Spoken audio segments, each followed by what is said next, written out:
사도신경 하시면서 우리의 신앙을 고백하겠습니다.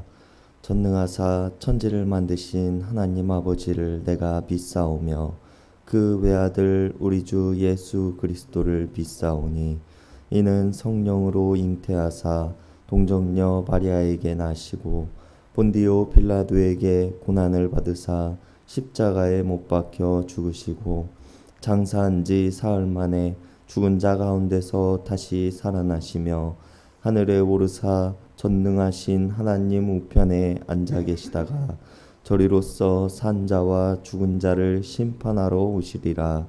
성령을 믿사오며 거룩한 공예와 성도가 서로 교통하는 것과 죄를 사하여 주시는 것과 몸이 다시 사는 것과 영원히 사는 것을 믿사옵나이다.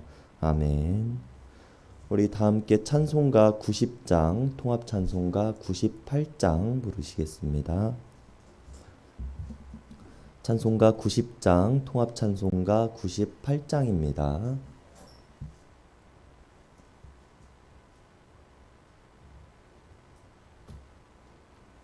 주 예수 내가 알기 전 날 먼저 사랑했네. 그 크신 사랑 나타나 내 영혼 거듭났네. 주 내 맘에 늘 계시고 나 주의 안에 있어 저 포도비유 같으니 참 좋은 나의 친구. 내 친구 되신 예수님 날 구원하시려고 그 귀한 몸을 버리사 내 죄를 대속했네. 나 주님을 늘 믿으며 그 손을 의지하고 내 몸과 마음을 바쳐서 끝까지 충성하리. 내 진실하신 친구여 그 은혜 내려주사 날 항상 보호하시고 내 방패 되옵소서. 그 풍성한 참 사랑을 네 능히 끊을 쏘냐. 날 구원하신 예수는 참 좋은 나의 친구.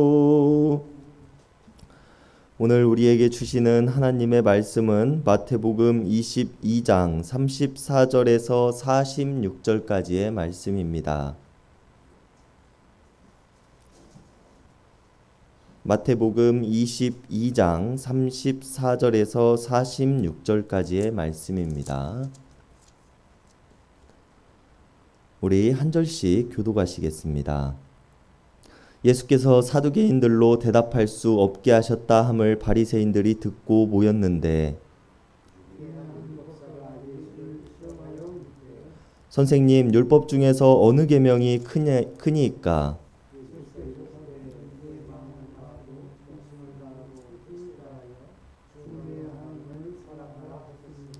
이것이 크고 첫째 되는 계명이요.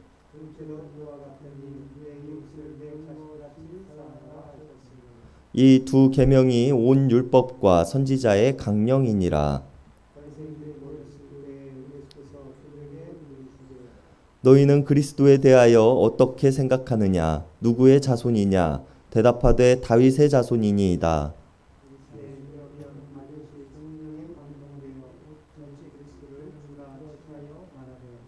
주께서 내 주께 이르시되 내가 내 원수를 내 발 아래 둘 때까지 내 우편에 앉아 있으라 하셨도다 하였느냐.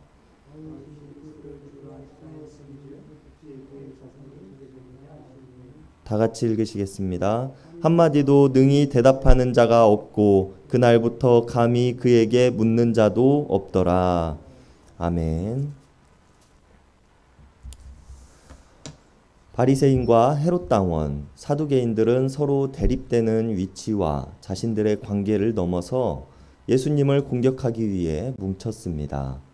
그러나 자신들의 뜻대로 예수님을 흠집내거나 사람들로부터 정죄당할 만한 일을 만드는 데에는 계속해서 실패했습니다. 그리고 오늘 본문의 시작은 사두개인들이 자신들의 계획을 실패하였고 그 소식을 들은 바리새인들이 모였다라고 이야기를 합니다. 그리고 바리새인들 중에 한 율법학자가 예수님의 앞으로 나아옵니다. 다른 바리새인들도 헤롯 당원들도 사두개인들도 예수님으로부터 트집을 잡을 만한 질문을 하였지만 자신들이 원하는 대답을 듣지 못하였고 오히려 자신들의 얼굴을 붉히는 일들이 생기곤 하였기에 이들은 아마도 자신들 중에서 가장 지식이 뛰어난 사람을 내세웠을지도 모릅니다. 그리고 그렇게 나온 율법학자는 예수를 시험하여 물었다라고 오늘 성경은 이야기를 합니다.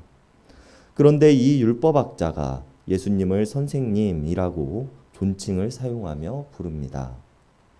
예수님을 시험하기 위해 나왔다는 이 율법학자는 예수님께 질문하기 위함이 아니라 시험하기 위해 나왔음에도 불구하고 예수님을 선생님이라고 부르며 존칭을 사용하고 있는 모습을 보여주고 있습니다.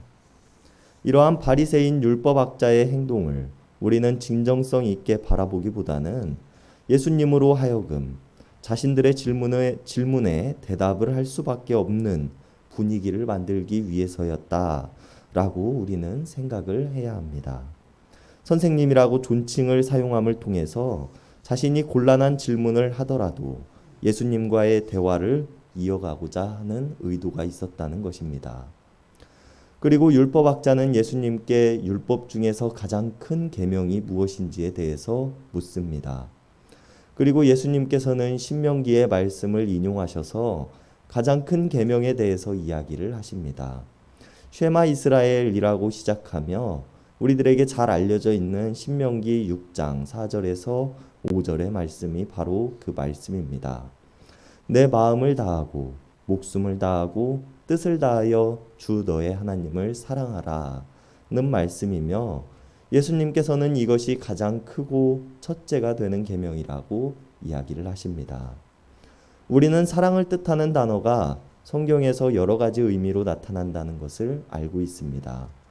육체적 사랑이나 욕구에 대한 사랑을 이야기하는 에로스, 존경의 마음이나 우정적인 사랑을 뜻하는 필리아 등등 여러 가지 의미로 나타나며 오늘 예수님께서는 하나님을 사랑하라는 방법으로 아가페라는 단어를 사용하여 하나님을 사랑하여야 한다고 이야기를 하십니다. 내 마음을 다하고 목숨을 다하고 뜻을 다하는 사랑, 이것이 아가페 사랑이며 이러한 마음으로 하나님을 사랑하여야 한다고 이야기를 해주고 계시는 것입니다. 그리고 이어 예수님께서는 둘째 계명에 대해서 이야기를 또 하십니다. 내 이웃을 내 자신과 같이 사랑하라고 말씀하십니다. 그런데 내 이웃을 내 자신과 같이 사랑하라는 것을 어떠한 모습으로 해야 하느냐면 하나님을 사랑하는 것과 똑같이 해야 한다고 말씀하고 계시는 것입니다. 이웃을 사랑하는 것이 하나님을 사랑하는 것보다 조금 못하게 해야 하는 것도 아니며 나를 사랑하는 것보다 조금 못하게 하는 것도 아닙니다. 예수님께서는 첫째 계명과 같으니라는 말을 사용하시면서 둘째 계명 또한 첫째와 똑같은 마음으로 사랑을 해야 한다고 이야기를 하고 계시는 것입니다. 내 마음을 다하고 목숨을 다하고 뜻을 다하는 모습으로 말입니다. 그러나 바리새인들의 모습은 어떠했습니까? 피를 만지면 안 된다고 하여서 길가에 쓰러져 피 흘리며 죽어가는 자를 외면했습니다. 안식일에 고통당하는 자를 치료하시는 예수님을 보며 범죄하였다고 이야기를 하기도 합니다. 율법을 철저하게 지키며 살아간다고 자부하던 바리새인들에게는 사랑이 없었으며 오직 나를 위한 사랑만이 존재하였다는 것입니다.